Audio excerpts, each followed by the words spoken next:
Hello, c'est Mia de Positive Mind Attitude. Après un parcours de plus de 4 ans et demi avant de connaître enfin les joies de la maternité, j'ai décidé d'associer mes compétences professionnelles de thérapeute à mon vécu personnel lié à l'infertilité et la PMA pour accompagner les femmes en désir d'enfant et leur permettre de reprendre le plein pouvoir sur leur fertilité. Si tu veux agir pour ne plus subir, tu es au bon endroit. Que tu sois suivi médicalement ou non, mes conseils te permettront d'avoir un autre regard sur ton parcours et d'adopter une approche globale pour mettre toutes les chances de ton côté. Ensemble, brisons le tabou de l'infertilité. Si tu connais une femme qui est concernée par le sujet, je t'invite à lui partager cet épisode. Maintenant, installe-toi confortablement et c'est parti pour l'épisode du jour.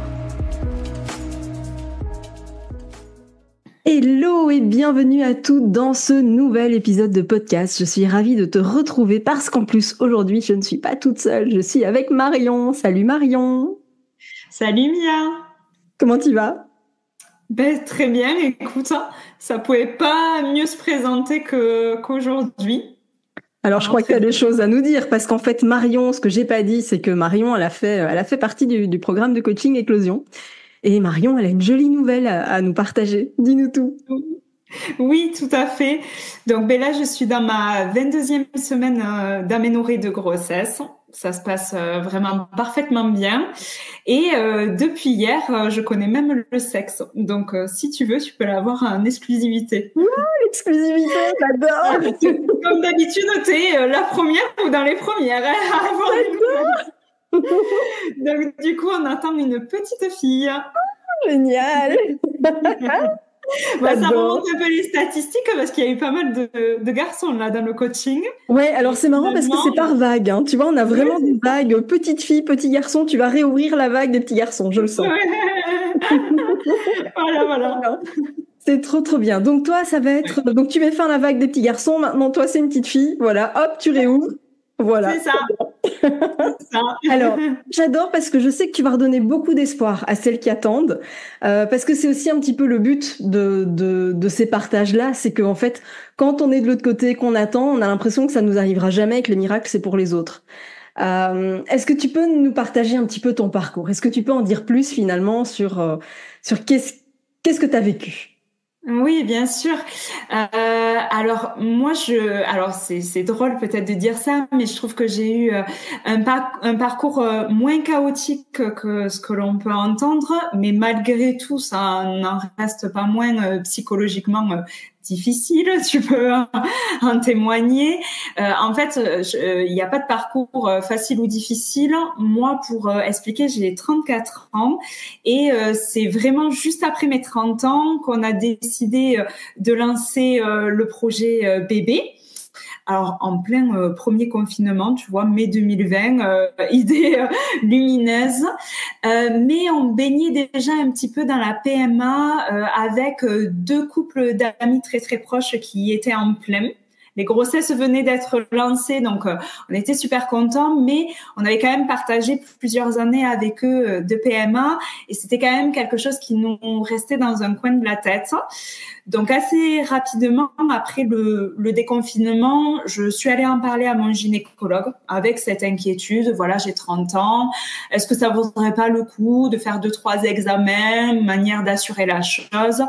Moi, j'ai un gynécologue qui est extrêmement bienveillant et qui m'a dit « Oh là là, oui, pourquoi pas ?» Parce que si de toute façon, ça provoque du stress que d'être dans l'attente d'une grossesse sans savoir si éventuellement il y aurait quelque chose à régler ou pas, on va éviter et on va faire les examens de base, donc un spermogramme pour mon mari et mon compagnon à l'époque. Et du coup, moi, j'ai eu la prise de sang classique, l'échographie et même une hystérosalpingographie. Un grand bonheur ce moment. Oui, je m'en rappelle encore, mais écoute, vu ce qui s'est passé par la suite, ça n'a pas été le pire finalement. Mais voilà, donc je ressors avec mes petites ordonnances. J'en parle à mon mari qui me dit oui, même si ça fait peu de mois qu'on essaye. Là, on était sur l'été, il me semble, donc tu vois, ça faisait à peine un trimestre. Il me dit bon, c'est vrai que vu notre entourage, ce serait bien qu'on soit rassurés. bon, voilà, on savait qu'il pouvait y avoir des difficultés chez n'importe qui. Donc voilà, on passe les examens. Moi, mes résultats sont plutôt très bons, pas de soucis particuliers. Une réserve ovarienne plutôt importante. On m'avait déjà évoqué au début de ma vingtaine, plus ou moins peut-être l'idée d'un SOPK, mais personne n'avait creusé et j'étais pas du tout dans un projet maternité à ce moment-là, donc moi-même j'avais pas du tout creusé, mais je l'avais toujours quand même gardé dans un coin de la tête. Là, on m'en reparle pas vraiment, il y avait rien de franc, à part un comptage folliculaire assez élevé, mais bon, rien de franc. L'hystérosalpingographie, nickel. Le spermogramme nous a fait un petit suspense à la lecture. On a vu du coup un andrologue pour avoir quand même une lecture plus fiable.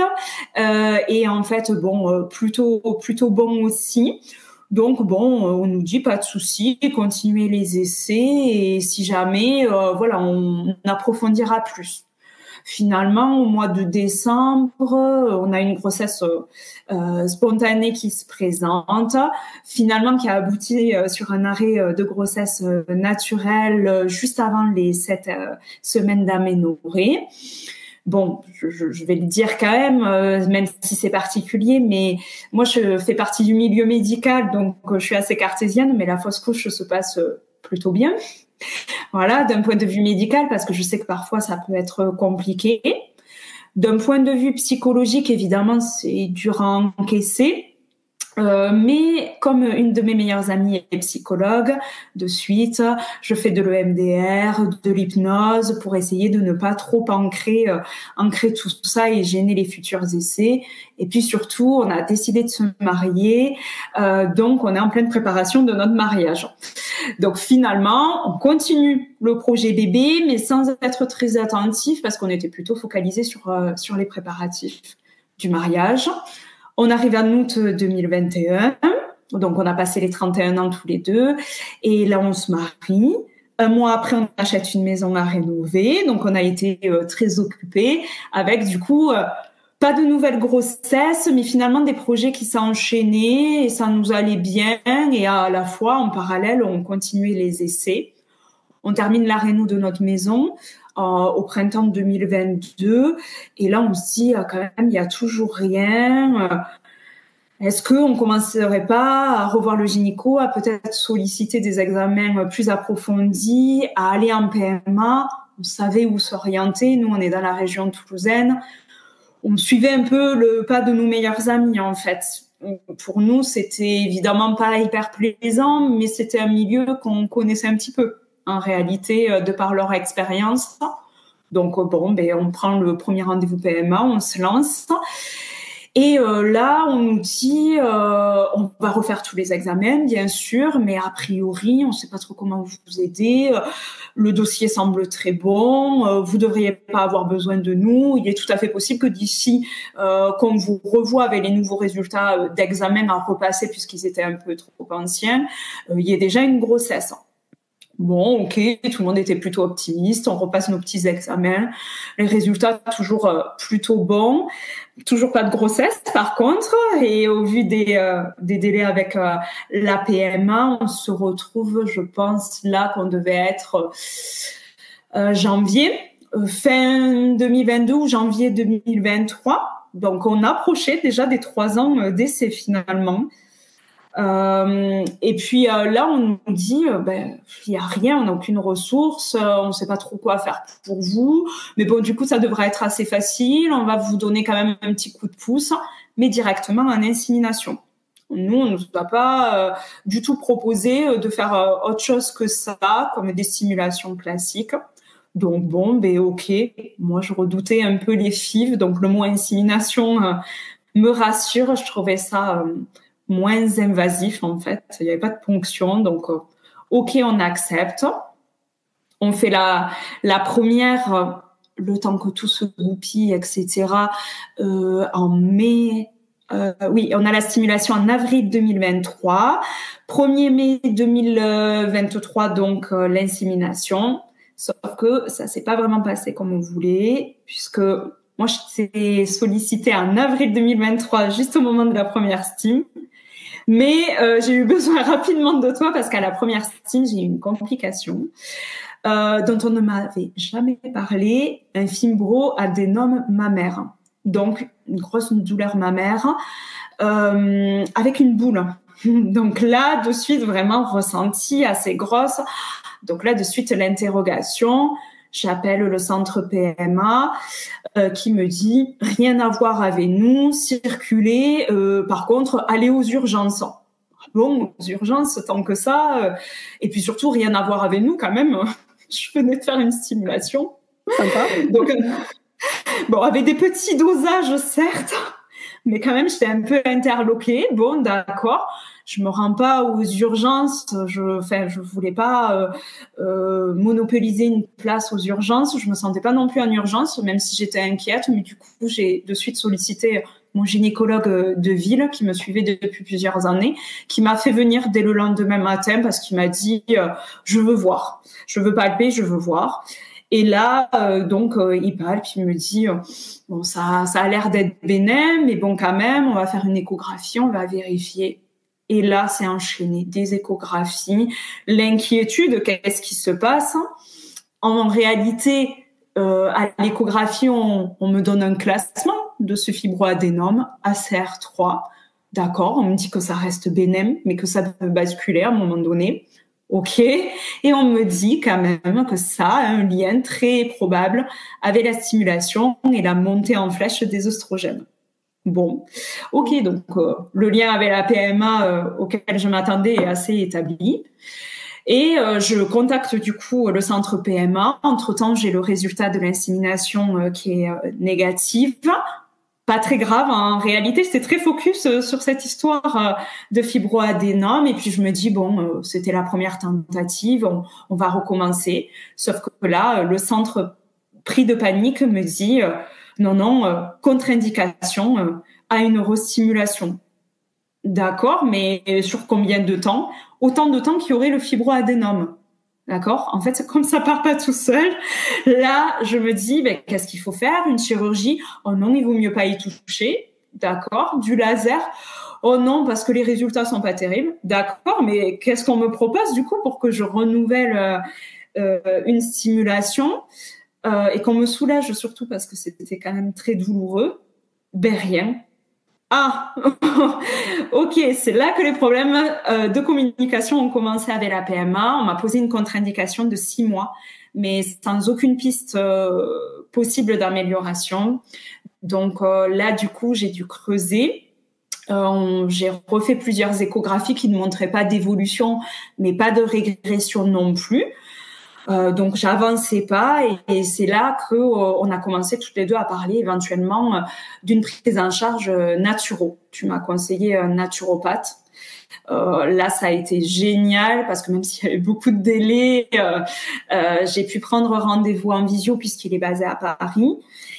Et là, en parallèle, j'en ai profité avec ce naturo pour continuer de bien creuser l'éventuelle infertilité, puisque évidemment, il n'y avait pas de grossesse. Hein, depuis, alors, je vais juste faire une petite parenthèse justement parce que je ne voudrais pas que celles qui ont la même chose se disent « je vais chez un naturo ». L'immense majorité des naturos ne sont pas formés à ça, mais celui-là, je savais qu'il était super pointu là-dessus.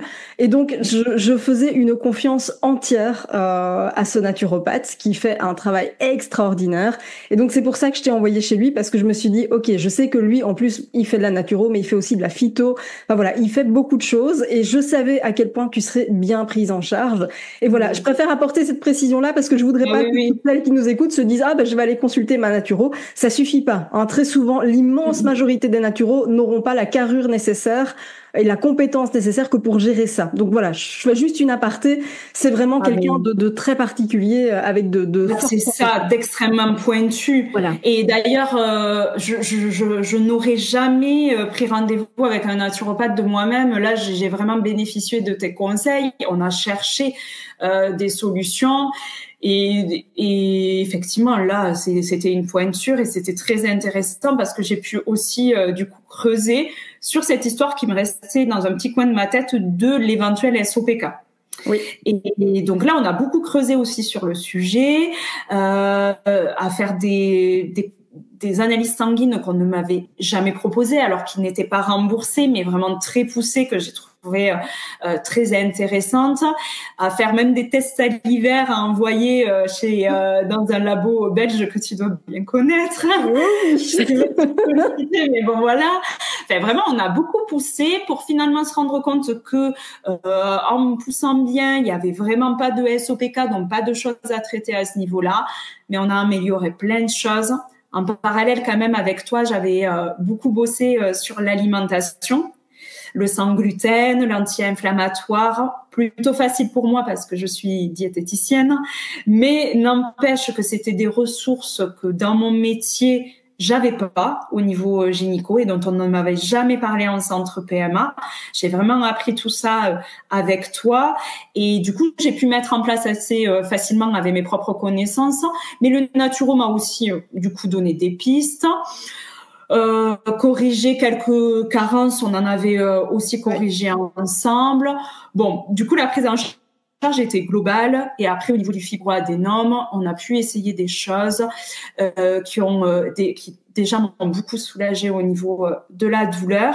Je préfère pas les citer parce que voilà, c'est propre à chaque je pense cas et voilà, je voudrais pas influer certaines personnes qui auraient des fibroadénomes. Je pense qu'il vaut mieux être vraiment conseillé, mais il y avait toujours ce fibroadénome. Dans tous les cas, il ne pouvait pas disparaître. Tout ce que l'on pouvait faire, c'est d'éviter la progression.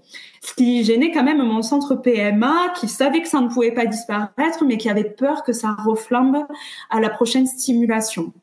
Donc, à coup de plusieurs échographies, de plusieurs avis de radiologues et surtout de mon gynéco de ville qui a rédigé des lettres d'indication à l'essai d'une nouvelle stimulation, j'ai pu obtenir l'accord du centre PMA 6 mois plus tard pour relancer une stimulation avec des dosages du coup encore plus faibles en oestrogène sur la première partie du cycle pour vraiment les rassurer.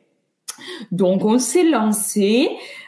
Sauf que là, même sur un dosage très faible, j'ai pas eu beaucoup d'incidence sur le sein, donc ça c'était très positif pour eux. Mais par contre, à J10, donc au premier contrôle écho, j'avais déjà 10 ovocytes mûrs.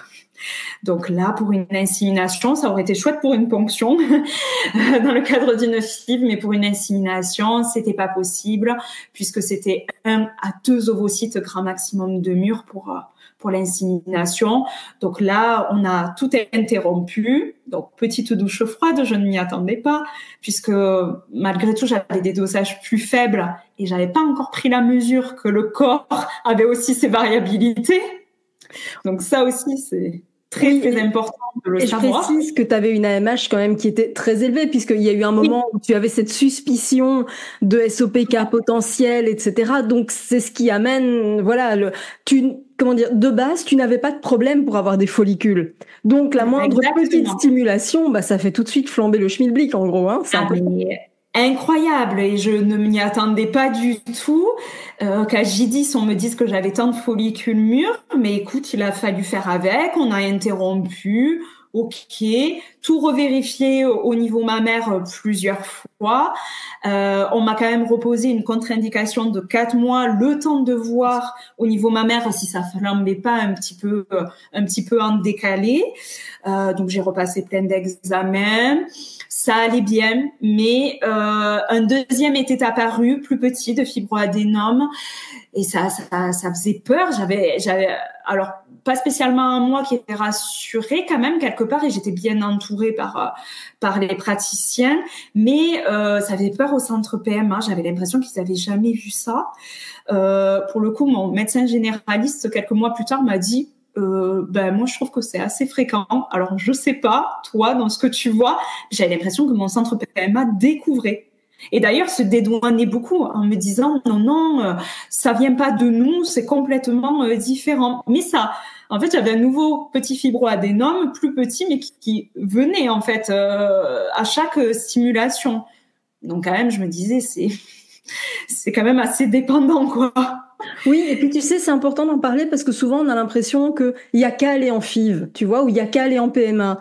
Mais en fait, on sous-estime tellement ce qu'on fait subir à nos corps, tu vois. Donc C'est important d'en parler et de se dire que bah non, en fait, c'est pas sans risque. Alors je dis pas que toutes celles qui font une PMA vont avoir des fibroadénomes, non, pas forcément. Bien sûr, heureusement. Mais ça montre en tout cas quand même que les stimulations, c'est pas sans rien en fait. Enfin, je veux dire, c'est pas un jeu. Tu vois, quand on voit les dosages qui nous filent en PMA, parfois comme ça un peu à l'aveugle, en se disant ben vous on va vous donner autant, sans avoir finalement pris la mesure de la quantité qu'ils prescrivent. Ben voilà, le premier pour toi c'était quand même déjà énorme en fait. Mais c'est ça. Et alors, je t'avoue que quand il y a eu le lancement de la PMA, j'ai eu quand même beaucoup d'inquiétudes sur effectivement ces injections. Moi, faut savoir que j'ai arrêté ma contraception plus de 3 ans avant d'avoir un réel projet d'enfant, puisque je ne voulais plus d'hormones, vraiment pour cet aspect-là. Donc là, je me suis dit, tu as fait ça il y a 3 ans, enfin 4 ans, et là, il va falloir te lancer à nouveau dans une prise hormonale. Donc ça allait un peu à l'encontre de mes valeurs, mais à la fois, je sentais qu'il y avait quelque chose de sous-jacent qu'on ne trouvait pas, peut-être, parce que tu le dis très souvent, une infertilité inexpliquée, c'est souvent en fait un bilan muet. Ça, je l'ai bien retenu dès notre premier échange.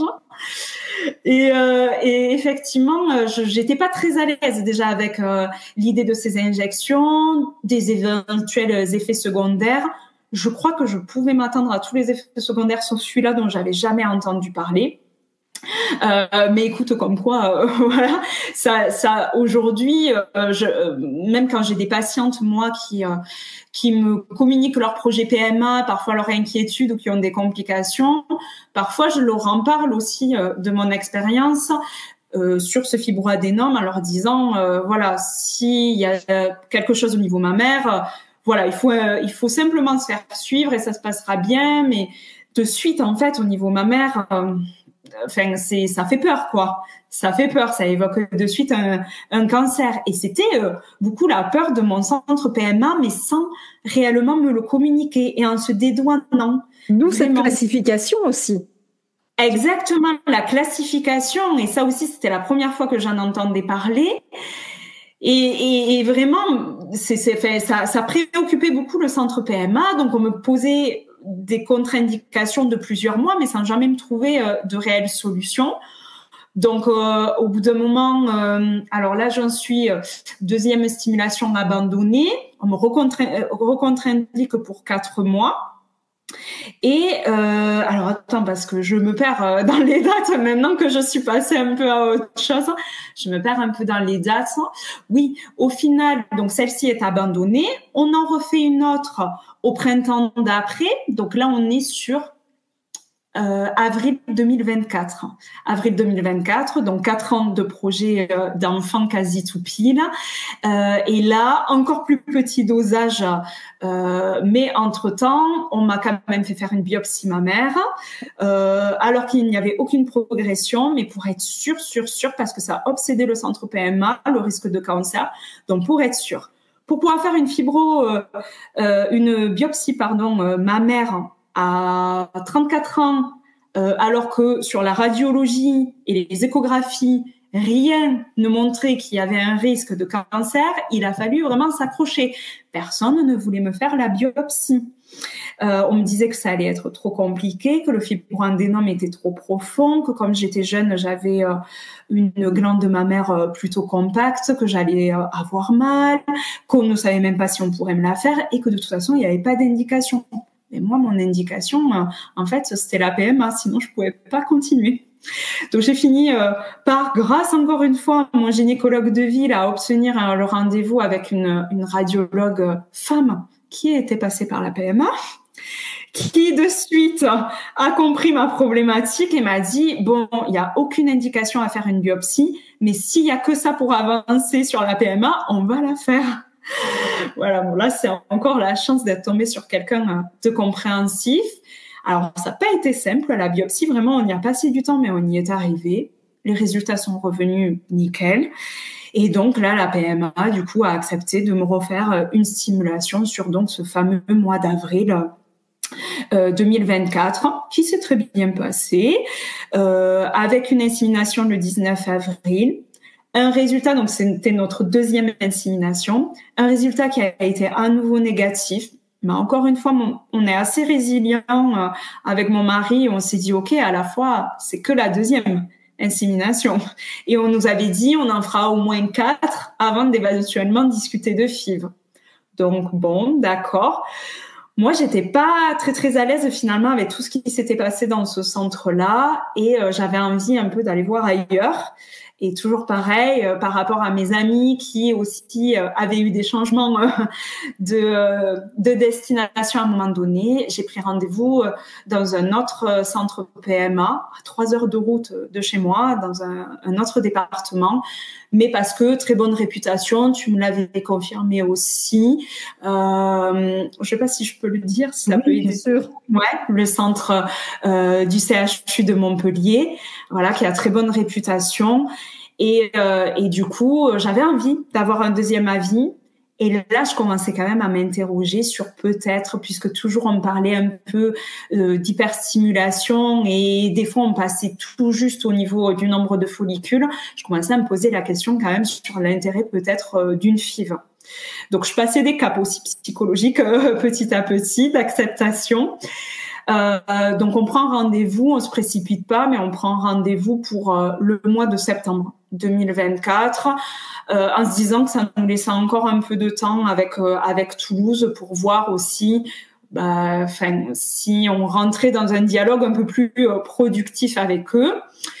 On me redemande, suite à cet échec en avril 2024 de l'insémination, à nouveau, de refaire tout un tas d'examens au niveau mammaire.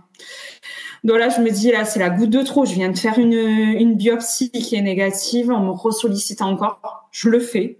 Pas de problème, je le fais. Mais là, qu'on me repose pas une contre-indication de plusieurs mois, parce que là, c'est vraiment trop. Et à la fois, je crois que j'étais aussi rassurée d'avoir un rendez-vous ailleurs, après l'été.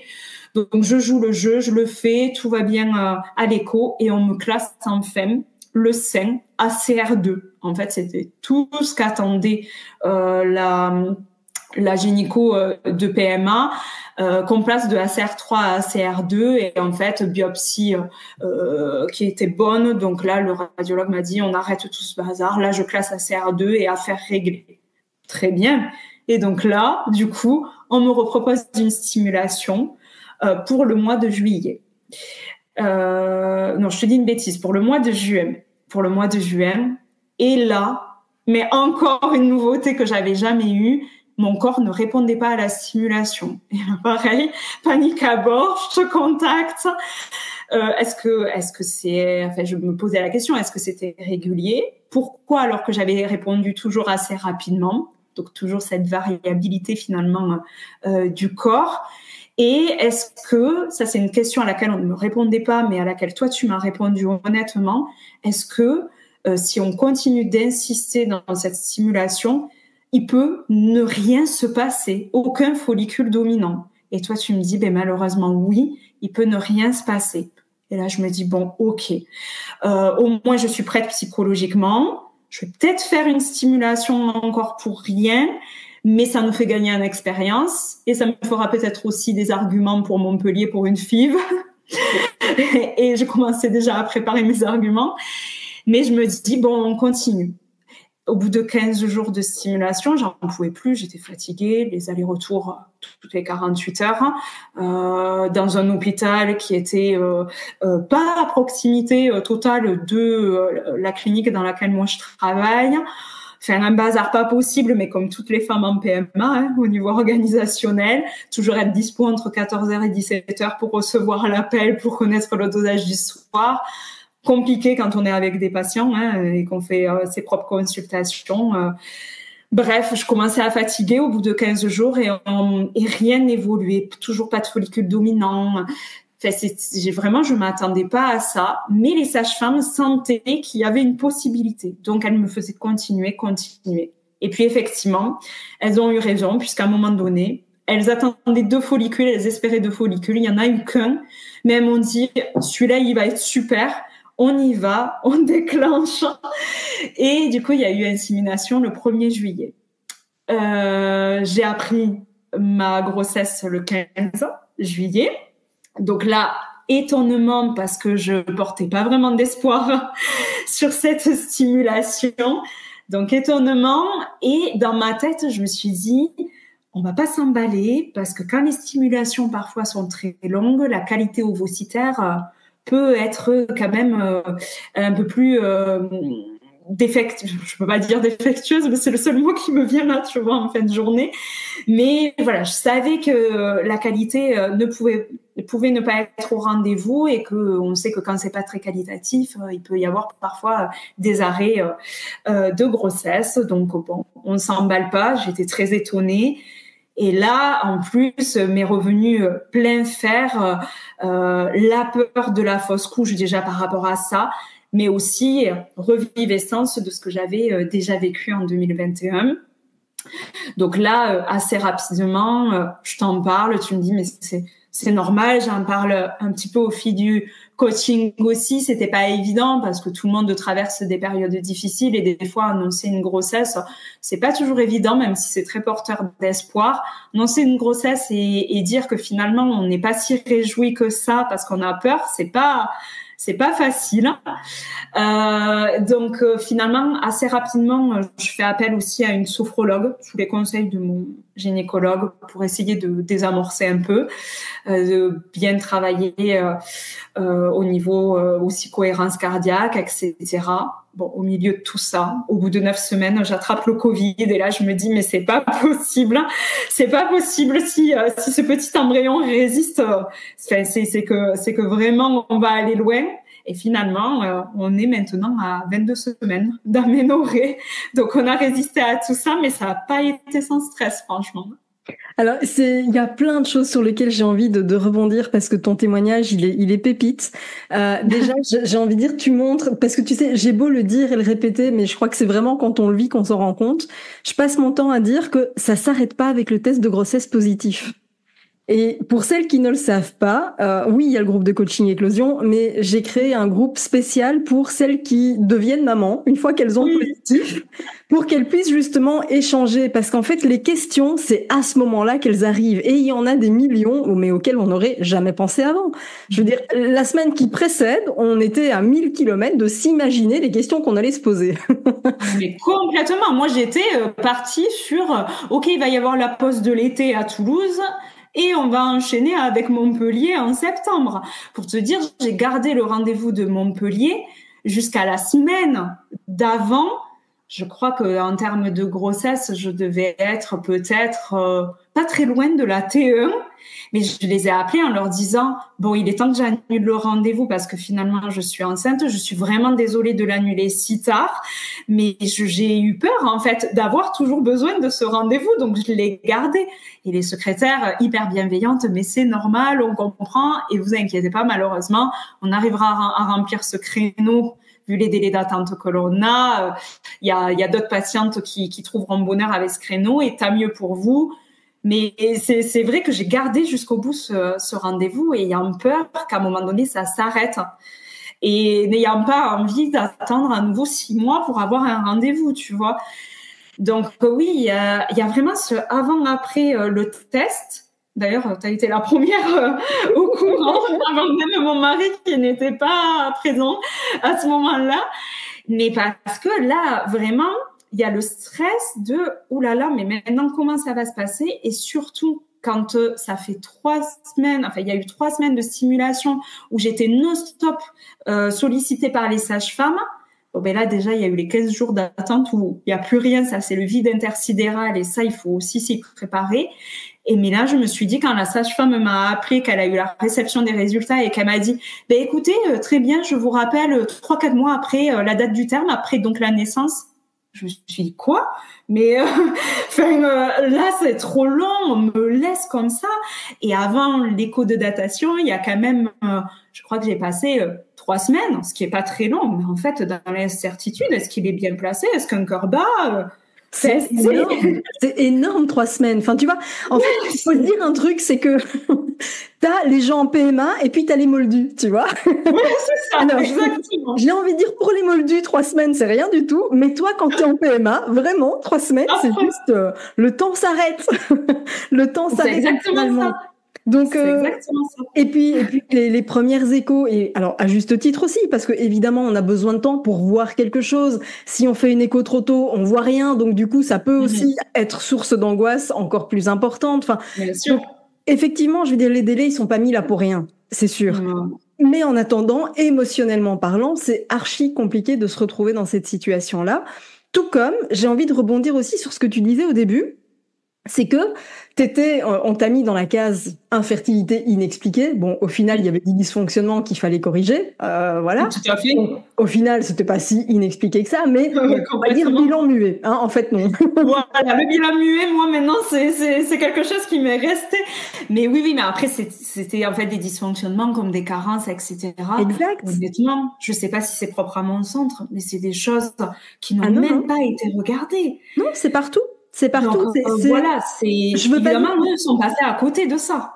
Je veux pas dire que c'est ma bataille parce que j'aime pas me battre contre quelque chose, je préfère œuvrer pour quelque chose, mais c'est vraiment pour moi un point aujourd'hui, vraiment c'est un énorme axe de travail parce que ça me semble mais tellement crucial et je me dis on passe à côté d'énormément de choses alors que c'est juste la base. On essaye de construire des immeubles sur des sables mouvants. On n'a juste pas de fondation. Ça ne sert à rien de construire un immeuble, c'est bancal, ça marche pas. Et d'où les taux de réussite. Alors les rares fois où ça fonctionne, est-ce qu'il y a une grossesse vivante? Pas toujours, évidemment. Hein. On a aussi des arrêts de grossesse, malheureusement. Mais à côté de ça, c'est aussi prendre un gros risque que de construire sur des sables mouvants. Donc, moi, l'idée, c'est de se dire, alors, je dis pas que ça ne peut pas tenir, mais je dis que c'est quand même vachement risqué. Donc, oui, puis ça nous fait quand même enchaîner les tentatives. Exact. Et c'est pas anodin, comme tu disais tout à l'heure. C'est pas anodin, on perd un temps précieux parce qu'au bout d'un moment, on vous dit, c'est trop tard, ou on peut plus rien faire pour vous, etc., etc. Et puis à côté de ça, enfin je sais pas toi, mais bon moi la case infertilité inexpliquée, tu le sais, hein, j'y étais aussi longtemps. Alors, elle était pas du tout inexpliquée, il y avait plein de choses qui expliquaient tout ça. Mais en fait j'en étais à espérer qu'on me trouve une pathologie. Enfin je sais pas si t'en étais. Ouais, mais un diagnostic. Parce qu'on se dit, s'il y a un diagnostic, il y aura forcément une solution. En réalité, je sais même pas si le centre PMA aurait pu me trouver une solution. Par exemple, je serais revenue avec le diagnostic de SOPK puisque eux n'ont pas du tout creusé. En fait, qu'est-ce qu'ils auraient fait? Mais rien du tout. Ils auraient absolument pas cherché, à mon sens, à améliorer la situation. Ils auraient plutôt peut-être changé leur protocole éventuellement, mais ça n'améliore pas le syndrome. Donc c'est là où moi j'avais besoin de ressources avec toi pour vraiment aller travailler le fond. Il y a une autre dimension dont on n'a pas trop parlé pour l'instant, mais que j'ai dû beaucoup travailler de mon côté, c'est le pilier émotionnel et la partie psychologique. Moi je me traînais quand même des traumas familiaux au niveau fausse couche, deuil périnatal assez important, avec du coup une image de la maternité qui finissait très souvent en catastrophe. J'ai grandi avec ça. Ça, forcément, tu m'y as fait travailler dessus. Et j'avais après mes propres traumas de vie classique qui peuvent impacter aussi ce genre de projet et que j'ai travaillé aussi. Et je suis persuadée que ce point-là aussi a aidé, quoi. Qu'est-ce qui fait que tu t'es dit, tiens, je m'en sors pas toute seule, je vais rejoindre le coaching? Qu'est-ce qui t'a amené finalement à dire, je vais me faire accompagner? Alors, il y a plusieurs choses. Je sentais qu'il y avait quelque chose qui clochait, mais que le monde médical pouvait pas me répondre. Donc, le fait que tu sois passé évidemment par la PMA et que tu sois hyper formé aujourd'hui, ça a été un plus pour moi parce qu'il y avait la compréhension vraiment de ce qui se passait dans le réel, parce que, les médecins, ils sont, même s'ils voient tous les jours des femmes en PMA, clairement, ils sont complètement à côté de la plaque de ce qu'on peut ressentir. Hein. C'est donc là, j'avais vraiment du coup de suite une confiance installée avec toi. Je me suis aussi dit que dans tous les cas, je pouvais pas être passive. Je voulais pas être passive. J'avais ce problème déjà de valeur avec les hormones. Je voulais pas que ça dure longtemps. Et du coup, il fallait que je sois dans l'action. Je voulais pas non plus m'éparpiller partout. Mais je savais qu'il fallait travailler sur plusieurs axes aussi. j'avais cette dimension quand même un peu en tête émotionnelle parce que une de mes meilleures amies est psychologue, comme je le disais tout à l'heure, et en plus passée elle aussi par la PMA. Donc voilà, je savais qu'il fallait pousser plus à ce niveau-là. Et effectivement, tu me l'as confirmé. Et il y avait aussi cette approche d'avoir cette sororité en fait avec d'autres femmes qui vivaient des choses similaires, mais chacune avec leur histoire aussi, mais un soutien, parce que moi personnellement j'avais décidé de n'en parler à quasi personne de mon entourage, et c'était pareil pour mon mari. On a beaucoup limité. Alors nos couples d'amis passés par la PMA étaient au courant parce que c'était facile d'en parler avec eux, de partager, de leur poser aussi des questions. Franchement, Céline et Clara, si vous passez par là, elles le savent, elles ont été hyper soutenantes en plus du groupe.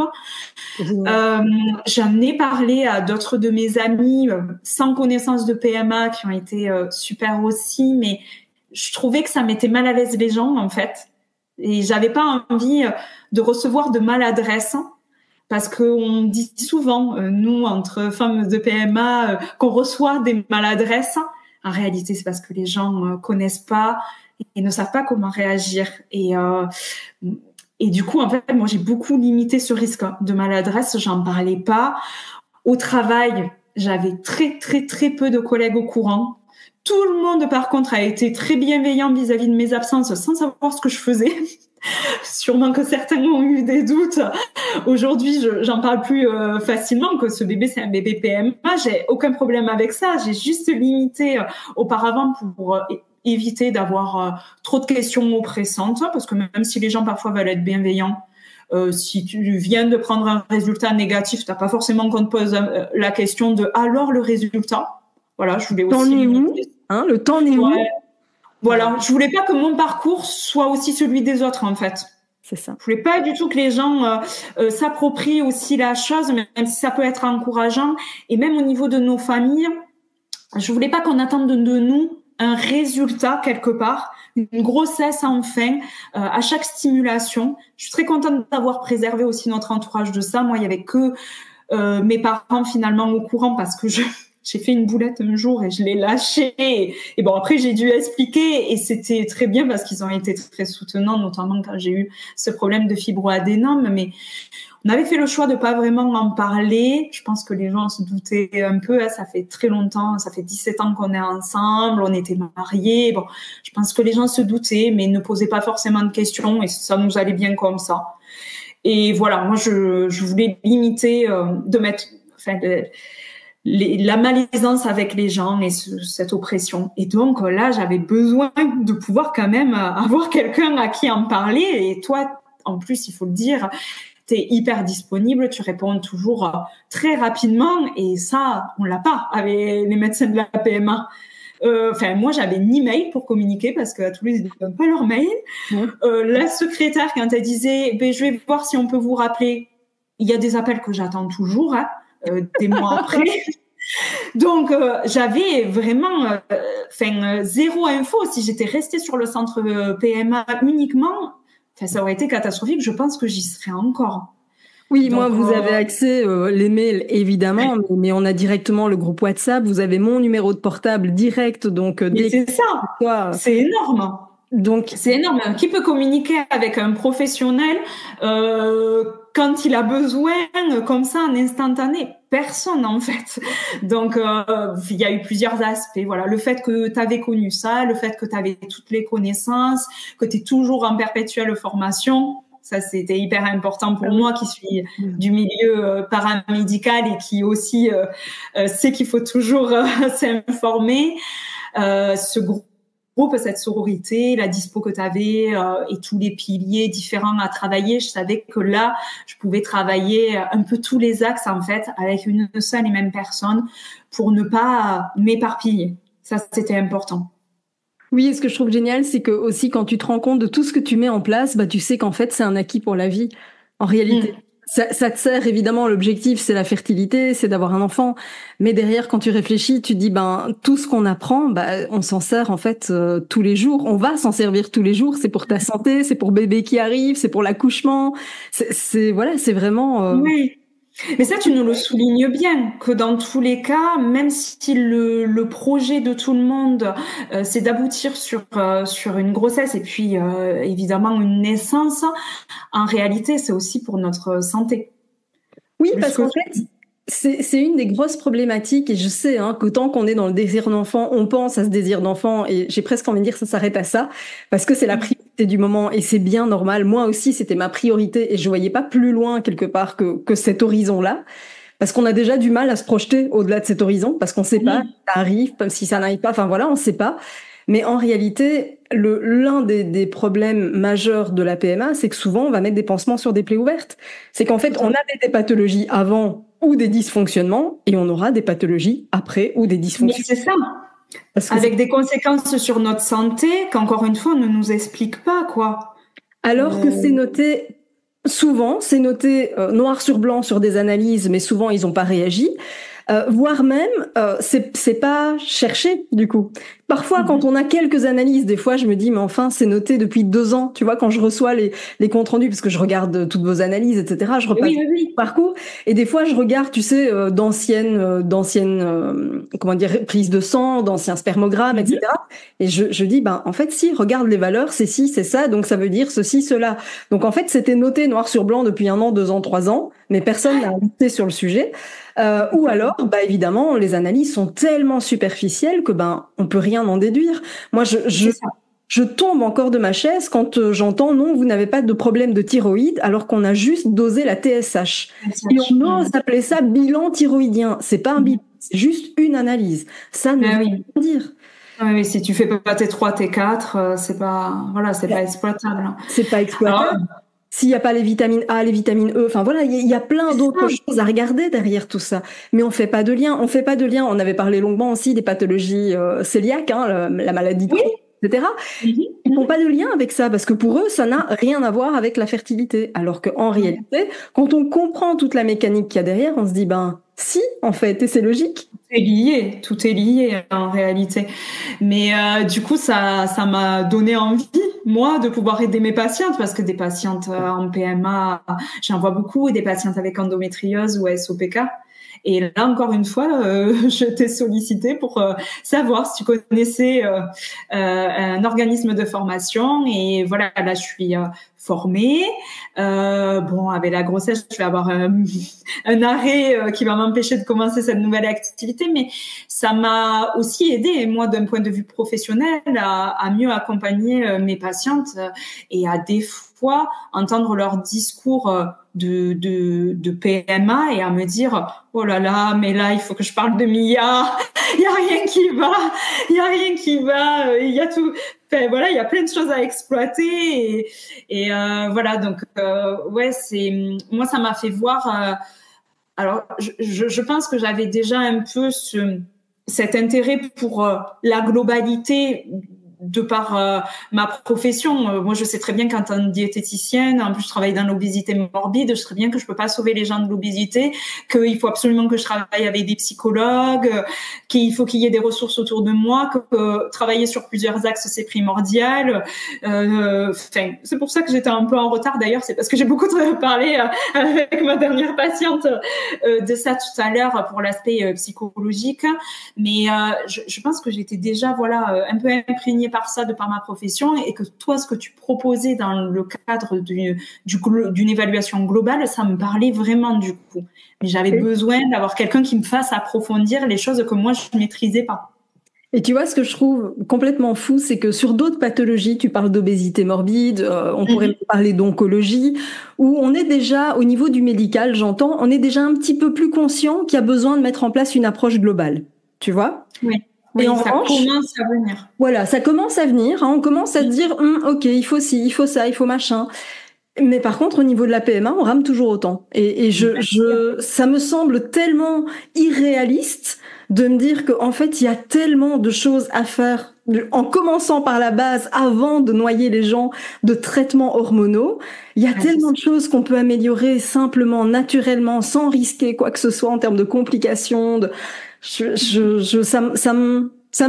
je sais pas. Alors, je vais pas dire ça me rend dingue parce que je sais, j'y suis. Je suis blasée parce que je vois ça tous les jours, mais oui. J'ai tellement envie de faire bouger les choses, tu vois. Ah mais c'est dingue parce que effectivement, enfin moi on m'a jamais parlé de travailler au niveau, on m'a jamais posé la question déjà de ma vie, de mes traumas éventuels, on m'a jamais parlé du pilier émotionnel et d'éventuellement voir une psychologue, jamais jamais jamais, même quand il y a eu du coup des résultats négatifs ou cette complication du fibroadénome, jamais on m'a demandé si j'avais besoin de voir quelqu'un, jamais. Donc voilà, j'ai dû moi m'orienter. Et après, alors c'est vrai qu'ils sont partis du principe que j'étais diététicienne et que donc l'alimentation ça allait, mais en fait non, moi je suis pas diététicienne spécialisée en PMA. Alors maintenant, depuis, je me suis bien renseignée grâce à toi et je me suis formée pour aider mes patientes. Mais moi, je suis arrivée en PMA, je faisais pas du lien avec le gluten, etc. Ok, je suis diététicienne, mais c'était pas du tout ma spécialité. Donc, ben, vous êtes diététicienne, c'est bon pour l'alimentation. Non, Bah, et alors, puis premier rendez-vous, j'ai répondu oui, a priori, c'est bon. mais ça va parce que tu manges sainement, mais en fait, j'essaye Voilà, mais... manger sainement et manger pro-fertile ou manger adapté à sa pathologie. C'est des choses qui sont totalement différentes. En fait, est-ce que je conseille pour l'une? Bah, je le conseillerai pas forcément pour l'autre. Ça va dépendre de plein de choses, de plein de résultats, de tout ça. Mais pour ça, il faut creuser, il faut comprendre. Et c'est ça. Je me dis, en plus, je sais qu'ils ont des diététiciennes spécialisées, mais franchement, je sais pas trop avec quel patient elles voient parce que j'ai pas l'impression qu'ils proposent beaucoup, quoi. Donc non, et tu sais, c'est un peu comme les psychologues aussi, et je veux pas comment dire ça sur tous les psychologues. Je veux pas du tout généraliser parce que je pense qu'il y en a qui font très bien leur job. Mais même quand on propose un suivi psychologique, ben souvent on a des gens qui connaissent pas vraiment parce qu'ils sont pas eux-mêmes passés par là. On a des gens qui vont, on a des psys qui parfois vont conseiller, mais il faut que vous lâchiez prise. Alors pardon, mais un psy qui conseille ça quand t'es en PMA, enfin non quoi. Non, je suis pas d'accord avec ça. Sur le principe, je l'entends, je dis pas le contraire, mais oui. C'est pas ça. C'est facile que ça. Non, et c'est pas ça qu'on attend d'un psy, tu vois. Donc ce genre de conseil, ben c'est bon. La tante de la cousine de ma voisine, elle peut me le dire aussi. Donc d'ailleurs, quand je te disais que j'en avais parlé à personne, c'était aussi pour ne pas m'entendre cette phrase. T'as qu'à ne plus y penser ou lâcher prise et ça viendra tout seul. Non, mais ça marche pas du tout comme ça. Et ça, je crois qu'on est unanime chez toutes les filles du groupe, du coaching. C'est qu'on a pu toutes se l'entendre, mais c'est pas ça. Et c'est parfois dans les moments où on a le moins lâché prise qu'en fait il y a eu une grossesse menée ensuite à terme. Donc rien à voir. Mais après la gestion émotionnelle, ça peut être bien de l'apprendre pour un parcours PMA parce qu'on ne sait pas pour combien de temps on est parti, on ne sait pas comment ça va se passer. Et donc la gestion émotionnelle c'est bien, mais là il faut vraiment quelqu'un qui nous fasse travailler. Moi, je dirais même en dehors du projet PMA, en fait, aussi pour sa propre gestion émotionnelle à soi, quoi. Et puis tu sais, ce qui est assez marrant, c'est qu'au final, je le vois, alors je vais pas citer les noms, mais elles se reconnaîtront, je leur fais une petite dédicace, mais j'en ai plein dans le groupe qui ont mis des choses en place et pour qui finalement il y a eu des changements, mais à tous les niveaux, y compris même au niveau professionnel, parce qu'elles me disent, mais ce que j'ai appris, le fait de prendre ma place de ci, de ça, ben ça m'a fait réaliser que ci, que ça, et puis finalement, ben on a des réorientations professionnelles. Ah ben oui, il y en a plein. Ceux qui osent créer leur boîte en ce moment et tout ça, il y en a plein. Et oui, et moi quelque part je me dis ben chouette, ça m'a aussi au niveau professionnel enrichi. En fait, de la PMA, si on est bien accompagné, même si la finalité peut être longue à venir, je pense qu'on peut en tirer plein de bénéfices dans sa vie perso et pro effectivement. Parce que on joue vraiment aussi sur le côté émotionnel, l'affirmation de soi. C'est pas facile parfois d'être face à une équipe médicale dont c'est la spécialité et d'imposer quelque chose, soit la demande d'un examen, soit enfin n'importe quoi d'ailleurs. C'est pas évident et travailler un peu l'affirmation de soi, c'est bien aussi savoir poser des limites aussi. Savoir poser des limites et même parfois oser poser des questions. Moi, combien de fois je suis sortie d'un examen en me disant oh, merde, j'ai pas demandé ci, j'ai pas demandé ça. Parce qu'en fait, en même temps, ça dure 5 minutes. Voilà, c'est tellement rapide, c'est tellement pressé, tu sens tellement que tu déranges aussi. que voilà. Et ça, c'est justement un des éléments où j'ai voulu contrebalancer. Et je mets vraiment un point d'honneur à essayer de vous apporter les réponses, y compris des fois quand c'est pas celle qu'on a envie d'entendre. Et c'est ce que je disais tout à l'heure sur la dernière Steam où tu m'as dit peut-être que ton corps ne répondra pas. Mais au moins, ça m'y a préparé. Et les sages-femmes, d'ailleurs, étaient assez étonnées du fait que derrière, je relativisais. À chaque fois qu'elles me disaient « ça répond pas, ça répond pas », ok. Mais en fait, j'avais entendu que ça pouvait ne pas du tout répondre parce que elle ne me le disait pas. Bon, ben, on revoit dans 48 heures. On revoit dans 48 heures. Oui, mais en fait, est-ce qu'il peut se passer quelque chose? Ben, on revoit dans 48 heures. D'accord, mais en fait, toi, tu m'as dit, ben, peut-être que ça sera pas pour cette stimulation-là. Ok, au moins je l'avais entendu et c'était ok. Et d'ailleurs, elles m'ont beaucoup dit pendant toutes mes stimulations, oh là là, mais vous, il n'y a jamais de drame, vous êtes hyper résiliente.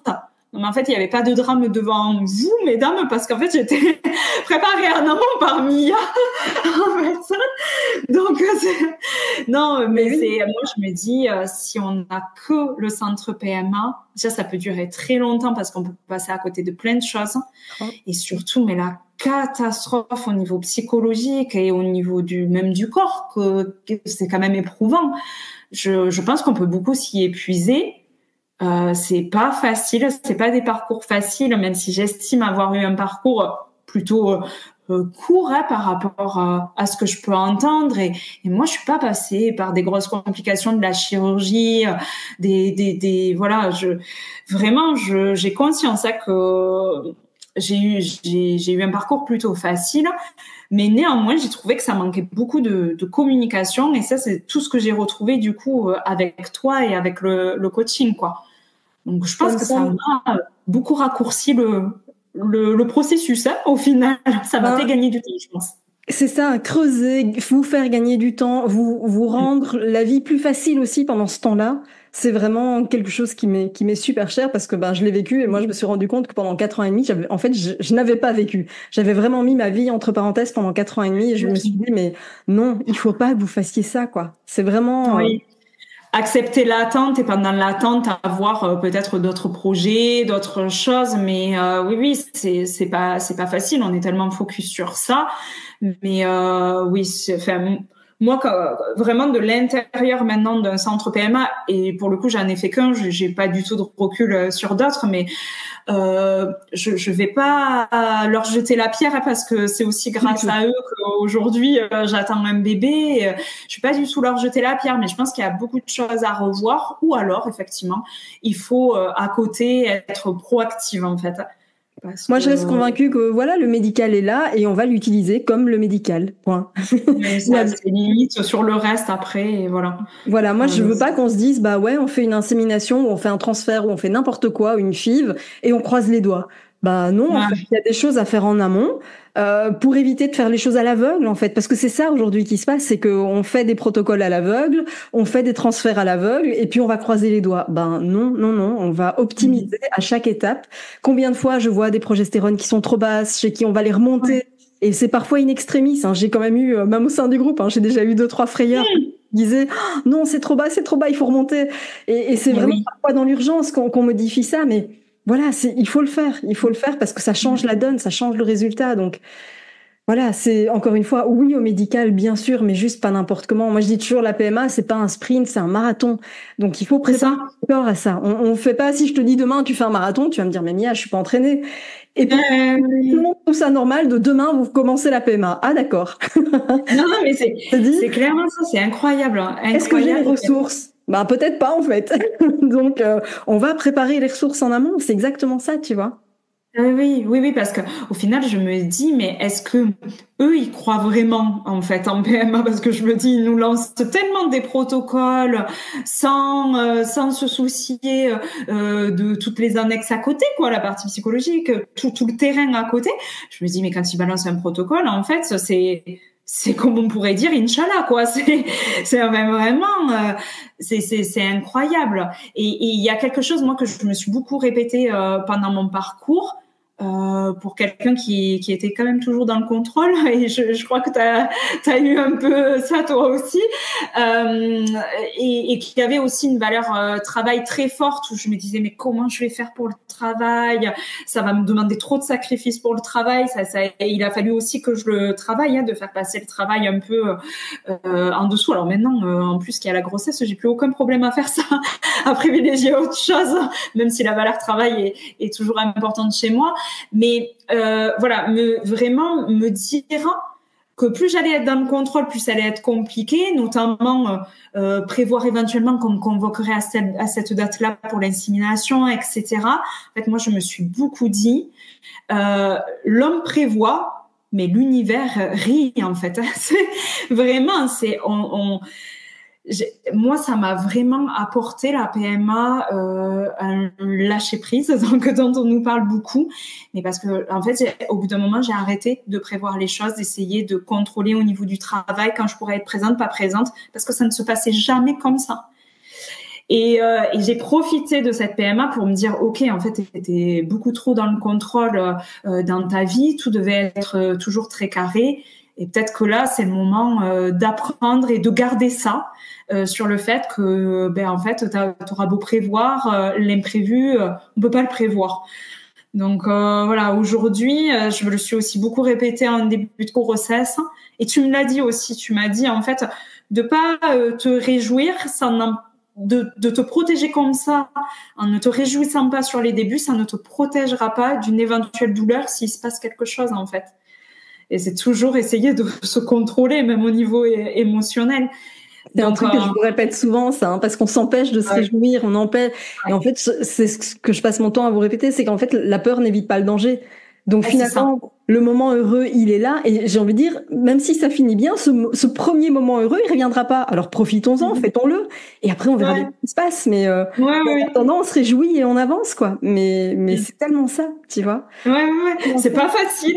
Mais en tout cas, moi, je reste persuadée que on ne sera pas les mêmes parents, et dans le coaching, on se le dit aussi, on ne sera pas les mêmes mères parce qu'on est passé par ça et par tellement de prise de conscience, qu'elle soit sur tout ça, sur le lâcher prise, sur le psychologique, mais aussi, tu vois, par exemple, sur l'alimentation, le mode de vie, éloigner les perturbateurs endocriniens, etc. Moi, je pense qu'on ne sera pas du tout les mêmes parents ou les mêmes mères en étant passés par toutes ces étapes-là. Et du coup, je trouve ça génial. Et moi, je me dis, si ça s'est mis sur ma route, c'est parce qu'il y avait besoin de devoir changer des choses pour accueillir un enfant dans les meilleures circonstances possibles, avec une conscience maintenant des choses, quoi, et de la santé. Même si, bon, quand on est dans le milieu médical, par exemple, il y a Eugénie qui est médecin aussi dans le groupe et qui aussi a pris conscience parfois de certaines choses, mais enfin, moi, quelque part, pourtant ça a été, c'est pénible le parcours PMA, mais je regrette pas du tout d'y être passée. Je pense que dans la vie, si on passe par des étapes, c'est qu'on en avait besoin, quoi, même si elles sont difficiles parfois à passer.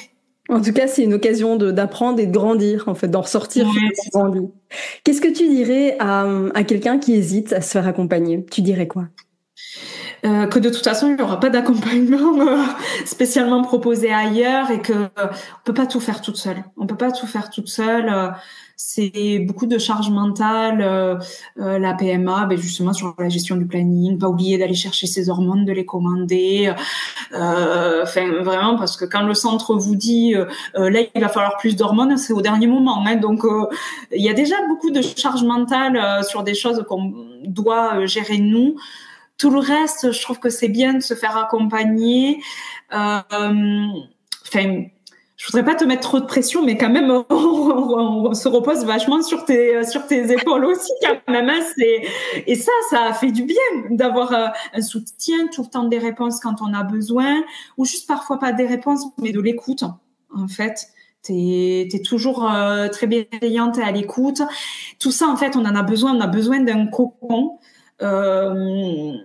C'est super important. Je suis pas sûre, alors je sais pas, ça doit dépendre des entourages de chacune, mais je suis pas sûre qu'on puisse toujours trouver ça dans l'entourage personnel. Enfin, vraiment, c'est très particulier. Je suis pas sûre qu'on s'en rende compte en début de PMA. Je crois que peut-être certaines t'ont sollicité après un parcours PMA déjà bien entamé, en voyant que toute seule, c'était pas possible. Et puis, bon voilà, moi je suis intimement convaincue que ça m'a fait gagner du temps. Et quand on peut gagner du temps sur un parcours PMA, c'est énorme. Ça, c'est clair. C'est énorme. Voilà, limiter les tentatives, bien sûr que pour moi, ça a compté beaucoup aussi dans cet aspect-là hormonal que sur lequel je tiquais un peu, mais personne n'a envie de toute façon de cumuler les tentatives dans tous les cas, hein, même celles à qui ça ne dérange pas de se piquer et tout ça. Bon, voilà, ça fait gagner du temps, c'est un cocon, il y a toujours de l'écoute, on peut partager n'importe quelle expérience, il n'y a jamais de jugement ni avec toi, ni dans le groupe. Vraiment, pour moi, il faut pas hésiter. C'est quelque chose qui fait avancer 1000 fois plus vite que la PMA toute seule, quoi. J'en suis convaincue, même si moi je t'ai connue au tout début de mon parcours. Je pense que celles qui t'ont connue plus tard ne diront pas le contraire, quoi. Ah non, en général, elles râlent de pas être venues plus tôt, en fait. C'est ça, j'allais te dire, même généralement, d'être passé peut-être à côté de certaines choses dès le départ, parce qu'on fait toujours des découvertes, du coup, quand on discute, ou on avance toujours sur quelque chose, que ce soit entre nous, parce qu'on communique beaucoup, avec toi, et de toute façon, parfois même dans nos communications dans le groupe, t'interviens pour mettre ta patte, donner des infos supplémentaires. C'est vraiment génial. En fait, pour moi, faut pas hésiter. Faut pas rester seul. Moi, je pense qu'il faut pas rester seul. Le conjoint, il va le vivre différemment. Il y a beaucoup de communication à avoir dans le couple, forcément, parce que c'est une période difficile. Mais c'est bien si des fois on peut aller décharger en dehors du couple, moi je trouve aussi. C'est vraiment ça, c'est un cocon, mais qui permet aussi de décharger quand on en a besoin. Mais c'est ça. Ça, on peut pas le faire devant le gynécologue en PMA. Déjà qu'on n'a pas le temps de poser toutes ces questions, vu que ça dure 5 minutes, on peut pas le faire. On peut le faire avec des amis ou de la famille, mais si personne n'est passé par là, en fait, on ne saura pas trop quoi vous répondre. Voilà, moi, cette sororité, pour moi, elle a été hyper importante. Ce qui est bien, c'est que les mamans, celles qui sont déjà mamans, elles continuent de participer aux discussions de celles qui sont encore dans le groupe PMA en parcours, quoi. Donc ça, c'est génial. Et puis je sais pas. Et ça montre le lien aussi, tu vois, parce que elles ont fini, elles sont mamans, certaines même plusieurs fois. Donc bien se dire, c'est bon, la page est tournée. Et en fait, pas du tout, parce que elle est toujours là pour rebooster. C'est aussi pour ça que j'ai accepté sans hésitation d'enregistrer cet épisode, parce que moi, pendant mon parcours, j'ai écouté tous les épisodes, et que même si je me disais, je sais pas pour quand c'est, mais ça va arriver, parce que l'expérience des autres a été positive, et ça aboutira forcément. Ce qui est difficile dans la PMA, c'est de pas savoir quand. Ça, c'est sûr. On y rentre, mais on sait pas quand est-ce qu'on en sortira. Et puis peut-être que j'y reviendrai aussi pour un deuxième, tu vois. Voilà. Mais en tout cas, oui, je pense que le partage d'expérience, c'est très très important. Et mine de rien, moi, ça m'a fait du bien aussi de partager avec des personnes avec qui j'avais moins de liens émotionnels au départ que mes amis qui étaient passés par la PMA. Voilà, là, il y avait un impact émotionnel plus important, des conseils des fois du coup qui étaient un peu biaisés, parce qu'elle c'était trop dans l'émotionnel, elle me connaissait trop bien, et je sentais que c'était pas toujours hyper objectif. Et là, dans le groupe, j'avais des personnes que je connaissais moins intimement, même s'il y a forcément un lien qui se crée, et toi qui étais neutre aussi, même si on est très en lien avec toi, je sentais que j'avais aussi besoin de ça. Le cocon, il est important, mais c'est bien d'entendre des fois des vérités. Ah oui, moi, je vous dis toujours, je suis pas là pour vous dire ce que vous avez envie d'entendre, mais ce que vous avez besoin d'entendre. Alors parfois on me dit mais en fait c'est ça qui. Mais avec beaucoup de bienveillance, je vous rassure, je mords personne. Oui. Alors là, je confirme, mais au moins on est préparé, et c'est ce que je peux reprocher, voilà, à mon centre PMA, c'est que j'étais pas, voilà, super bien informée, préparée à tout. Alors pas forcément à cause d'eux non plus, et peut-être parce que j'avais pas posé les bonnes questions. Mais voilà, je trouvais que la communication était pas fluide. voilà, tout ça, je l'ai trouvé ailleurs et moi, je regrette pas du tout mon choix. Et d'ailleurs, à la fin du coaching qui dure 9 mois, je t'ai dit, mais est-ce qu'à la fin, on n'est plus dans le groupe? Est-ce que... Et tu m'as dit, mais non, non, non. Non, on s'engage, on est là, hein. Voilà, on est là. Mais voilà, parce que je sentais que pour moi, c'était vraiment hyper important de toujours pouvoir communiquer, poser des questions, être là aussi pour les autres quand il y avait besoin. Enfin, voilà, il faut pas hésiter. De toute façon, on peut pas tout deviner toute seule, on peut pas faire tout toute seule.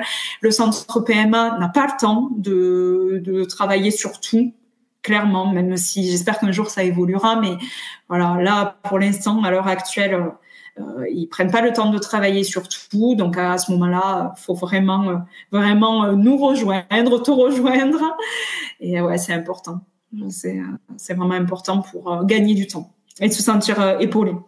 C'était un vrai plaisir, en tout cas, de t'entendre et d'avoir ce témoignage. Alors Marion, moi, je me ferai un plaisir d'ici quelques mois d'aller accrocher une petite derrière moi. Alors pour celles qui ne le voient pas, vous le verrez sur mes stories en général. J'ai souvent un fond avec un arbre sur lequel je viens accrocher une feuille à chaque fois qu'il y a un bébé qui arrive. Alors je dois le mettre à jour parce que je suis un petit peu en retard parce qu'il y en a beaucoup à cause ça met du temps. Écoute, c'est bon signe, hein, c'est bon signe. Voilà. C'est qu'il y a eu plein de bébés. Mais je mettrai une jolie petite double feuille pour ta petite fille. Génial. Parce que voilà, il y a un vrai lien qui se crée. Voilà, tu as parlé de sororité, mais même entre nous, enfin, toutes les femmes que j'ai accompagnées, je vous connais toutes. Voilà, c'est presque comme si on était amis dans la vraie vie. Enfin, je veux dire, voilà, je suis thérapeute, je suis votre thérapeute, mais il y a un tel lien de proximité que, enfin, voilà, je connais les parcours de chacune d'entre vous, vos difficultés, vos forces. Enfin, voilà, donc c'est pour moi vraiment important de préserver ça et de garder en tête que on a passé un bout de chemin ensemble et on peut le continuer voilà avec oui c'est ça qui est génial, c'est qu'on le continue, que ça s'arrête pas au positif, que voilà, maintenant il y a le groupe avec les mamans et c'est d'autres questions et t'es toujours là et voilà, non c'est génial quoi. Donc merci beaucoup Mia pour tout ce que tu m'as apporté et que tu m'apporteras encore, je suis sûre. Mais vraiment, merci, j'ai appris plein de choses et voilà, faut venir rejoindre le coaching et c'est immédiat en fait, c'est de suite. T'es tellement réactif que de suite on peut avoir des pistes de travail. C'est ça qui est important. Tant les rendez-vous parfois en PMA sont éloignés. Moi, j'ai trouvé des ressources à travailler dès le premier échange avec toi, de suite. Donc après, évidemment, on met en place ou on met pas en place. Toi, tu proposes, tu essaies de faire avancer les choses. Après, c'est nous qui gérons. Mais en tout cas, de suite, quoi. On n'a pas des délais. Voilà.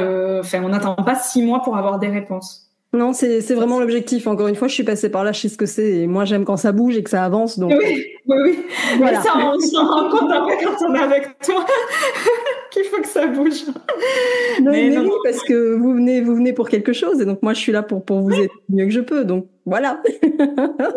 Non, mais vraiment génial. Vraiment, je te remercie pour tout. Je remercie aussi les filles du coaching parce qu'elles ont participé à tout ça et du coup au succès de cette dernière insémination. Et on verra après pour une prochaine aventure. Voilà. Mais pour l'instant, on va essayer de vivre déjà pleinement celle-ci. Vis pleinement celle-ci et puis voilà, moi je suis ravie. Voilà, tu ouvres le bal des petites filles de nouveau, donc voilà. On va voir la suite. C'est ça. Je suis super contente. En tout cas, c'était un vrai plaisir de t'avoir ici. On se retrouve évidemment bientôt pour un tout nouvel épisode de podcast. D'ici là, comme toujours, prends soin de toi. Et si, comme Marion et comme toutes les autres, tu as envie de rejoindre un groupe pour te permettre d'avancer dans tes essais, tu sais où me trouver. Tu as les liens dans la description de l'épisode. Retrouve-moi sur Instagram. Envoie-moi un email, mais reste pas dans ton coin. Il y a moyen de faire des choses. Donc voilà. Merci beaucoup. Et puis, je te dis à très bientôt. En tout cas, Marion. Oui, à bientôt. Merci pour tout, Mia. Merci d'avoir écouté cet épisode jusqu'au bout. Si tu veux aller plus loin et bénéficier de plus de conseils, télécharge maintenant mon guide offert sur positivemindattitude.fr. Pour encourager ce podcast, merci de mettre une note et ou un commentaire sur ta plateforme d'écoute. Je te dis à très vite pour un prochain épisode.